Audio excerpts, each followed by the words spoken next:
Millions around the world are reacting to the death of Cuban leader Fidel Castro. Cuba is observing a 9-day period of mourning, and here in the U.S., Castro's passing is igniting strong emotions and a fierce political debate. World News Tonight anchor David Muir is in Havana with all of that. Good morning to you, David. Amy, good morning. As you know, Fidel Castro defied U.S. presidents for nearly a half-century. At one point, the two nations on the brink of nuclear war. We've talked to so many Cubans in the streets here, one man telling me without Castro, Cuba is nothing. Even the younger generation, when I asked two young women, are they looking forward to the possibility of new freedoms here, they told me they are happy with what they have, and they too are honoring their leader. Walk down the streets of Cuba this morning and you can sense it, a country in mourning. The streets nearly empty, the flags at half-staff, and the music that you typically hear in the streets here, silent.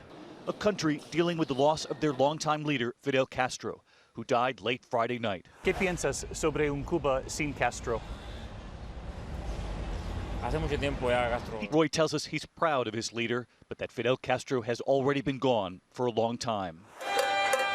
More than 200 miles away in Miami, Florida, the mood for many is very different. Cuban exiles flooding the streets over the weekend, celebrating, waving the flag high and dancing.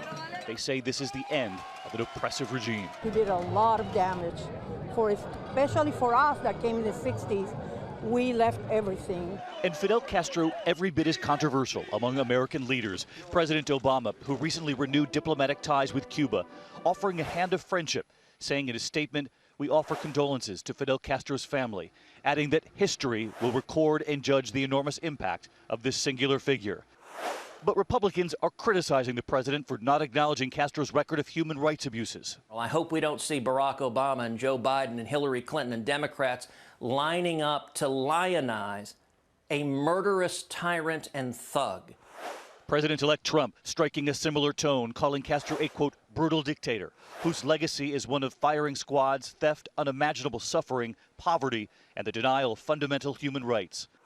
Mr. Trump saying his administration will do all it can to ensure prosperity and liberty for the Cubans. We talked with American tourists here, this group from Texas, asking what the future with the U.S. should look like.